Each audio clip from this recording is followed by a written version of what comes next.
जय हिंद, जय भारत साथियों। साथियों, आज एक और खास विषय पे वीडियो लेकर के आपके बीच में आए हैं। जैसा कि आपने टाइटल देख लिया होगा, इसमें बात करने वाला हूं जो मैंने बेरोजगारी मिटाओ अभियान चलाया हुआ है उसके बारे में।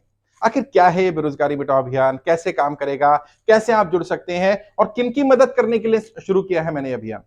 साथियों, जो भी देश का व्यक्ति पढ़ा लिखा है और बेरोजगार है, मेरा मानना यह है कि ऐसे सभी लोगों को रोजगार मिलना चाहिए और यह सरकार की जिम्मेदारी बनती है, चाहे वो केंद्र सरकार हो या राज्य की सरकार हो, कि उनके राज्य में या देश में जितने भी लोग पढ़े लिखे और बेरोजगार हैं उन सबको रोजगार दिलाया जाए। और यदि कोई नेता, कोई पार्टी ये कहती है कि हम रोजगार नहीं दे सकते, तो यकीन मानिए वो झूठ बोल रही है। यदि सरकारें चाहें तो हर व्यक्ति को रोजगार दिया जा सकता है। और रोजगार का अर्थ सरकारी नौकरी नहीं होता। रोजगार का अर्थ है ऐसा माहौल तैयार करना जिसमें लोगों को कोई ना कोई काम मिल जाए। जिनका व्यापार अच्छे चलेंगे वो अपने आप बहुत सारे लोगों को नौकरी पर रखेंगे। जब बहुत सारा मैन्युफैक्चरिंग हो रहा होगा, सेल परचेज हो रहा होगा, तो सरकार को भी बहुत सारे लोग चाहिए होंगे। जब रिवेन्यू ज्यादा आ रहा होगा सरकार को, तो सरकार भी नौकरी दे सकती है लोगों को। ऐसा कोई भी समाज, ऐसा कोई भी राज्य सरकार, केंद्र सरकार नहीं है जो चाहे तो नौकरी ना दे सके।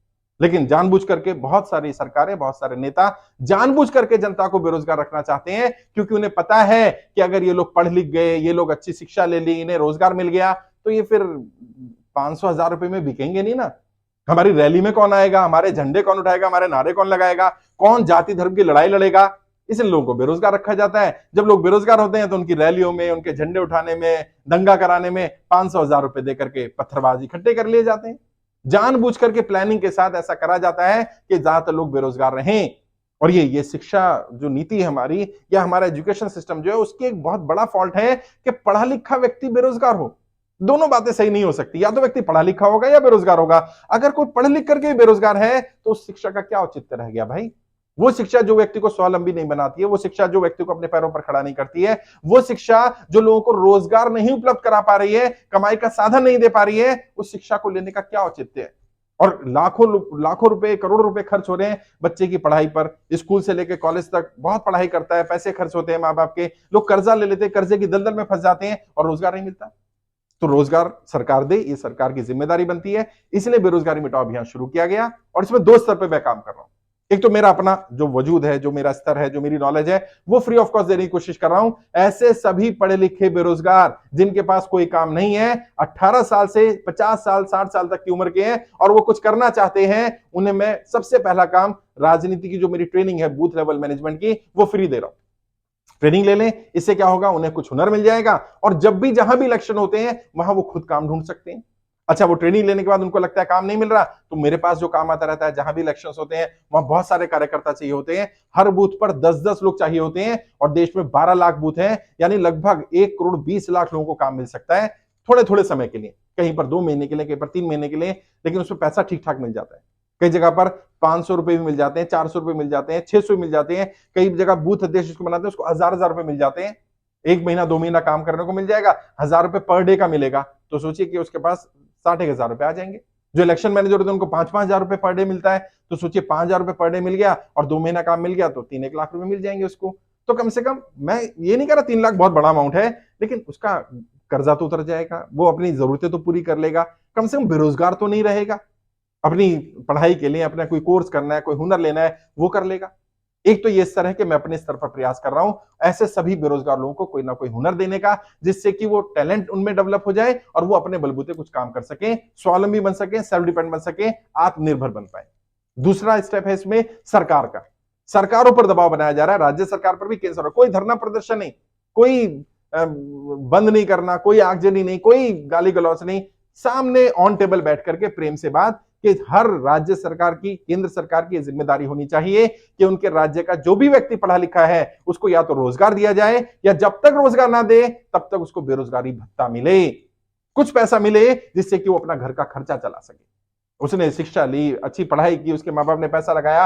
अब सरकार ऐसा माहौल नहीं बना पा रही कि उसको सरकारी नौकरी मिल जाए, या ऐसा माहौल नहीं बना पा रही कि व्यापारी उसको नौकरी पर रख ले। और अब तो उल्टा हो रहा है, जिनकी नौकरियां भी थी उनकी नौकरियां भी छूटती जा रही हैं। इसमें उनका दोष नहीं है, इसमें सरकारों की गलत नीतियां जिम्मेदार हैं कि लोगों को रोजगार नहीं मिल रहा। आप बेरोजगार हैं, इसमें आपकी गलती नहीं है। ये लोग खुद को दोषी दे रहे हैं, दोष दे रहे हैं कि मैं बेरोजगार हूं, मेरी गलती है। आपको शिक्षा मिली, आप पढ़े लिखे थे, कोई ना कोई काम तो आपको करना आता होगा। आप ऐसे तो नहीं है ना कि आप कुछ भी नहीं कर सकते हैं, लेकिन काम करवाने के लिए कोई है ही नहीं। आप में से बहुत सारे लोगों की राइटिंग अच्छी है, स्पीकिंग स्किल्स अच्छे हैं, आप कहीं खड़े हो सकते हैं, बैठ सकते हैं, बात कर सकते हैं, लोगों को कन्विंस कर सकते हैं, लेकिन आपके पास काम ही नहीं है। जिसको मैं कहता हूं जिसका जो हुनर है उसको वही काम दे दो, उसके लायक काम पैदा करो। और ये सरकार की जिम्मेदारी होनी चाहिए कि जो व्यक्ति जो कोर्स कर रहा है उससे रिलेटेड उसके पास कोई रोजगार हो, और अगर रोजगार नहीं तो वो कोर्स बंद किया जाए। क्या जरूरत पड़ी है वो कोर्स करने की कि उसमें उसको काम नहीं मिलेगा, रोजगार नहीं मिलेगा? तो मुझे लगता है कि इसमें थोड़ा सरकारों को ध्यान देना पड़ेगा। या तो हर बेरोजगार को रोजगार दे दिया जाए या उनके लिए कोई बेरोजगारी भत्ता तय किया जाए। और ये कोई नई चीज नहीं है बेरोजगारी भत्ता, दुनिया के बहुत सारे देशों में सरकारें बेरोजगारी भत्ता देती हैं। सरकारें क्यों चुनते हैं हम? ताकि हम अपना घर चलाएं, सरकारें देश चलाएं। तो जिन पार्टियों ने तय किया था उन्हें रोजगार देना है, उन्हें रोजगार देना चाहिए। और अगर उनके राज्य में जिन जिन राज्यों में जिसकी सरकार है, जिन पार्टियों की सरकार है, उन्हें अपने राज्य से एक एक व्यक्ति को रोजगार देना चाहिए। केंद्र सरकार को भी इसमें इन्वॉल्व होना चाहिए। और अगर रोजगार की व्यवस्था ना कर पाए, उन्हें सरकारी नौकरी ना दिला पाए, उनको व्यापार शुरू करने के लिए मदद ना कर पाए, तो कम से कम उन्हें कोई बेरोजगारी भत्ता मिले। तब तक मिलता रहे जब तक रोजगार ना हो जाए।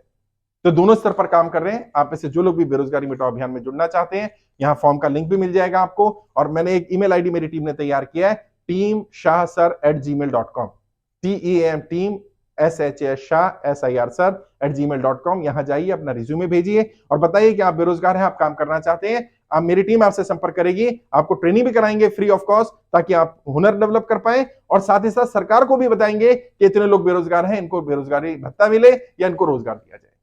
अपनी तरफ से जितना प्रयास कर सकता हूं कर रहा हूं। देश के एक एक व्यक्ति का कर्जा माफ कराना मेरी जिम्मेदारी है। देश के एक एक बेरोजगार व्यक्ति को रोजगार दिलाना मेरी जिम्मेदारी है। और बेरोजगारी मिटाओ अभियान का एक लीडर भी तैयार कर रहा हूं, जो हेड लीडर इसको हेड करेगा, डिपार्टमेंट का हेड रहेगा। जैसे अभी हमारी जो वित्त समिति मैंने बनाई है, फाइनेंस कमेटी बनाई है, उसकी हेड सुरभि श्रीवास्तव भारती जी हैं। ऐसे एक लीडर तैयार कर रहा हूं जो इसको मैनेज करेगा। आप उनसे भी संपर्क कर सकते हैं। मैं कोशिश करूंगा अपनी तरफ से जितना भी मेरा सामर्थ्य है, जितना भी मेरे कैपेबिलिटीज हैं, वो सब देश के लिए आपके लिए काम आ सके। मेरी मैक्सिमम ट्रेनिंग्स मैं आपके लिए कराने की कोशिश करूंगा, ताकि आपको बेरोजगारी के दलदल से निकाला जा सके, आप सफल हो सके, आप आगे बढ़ सके।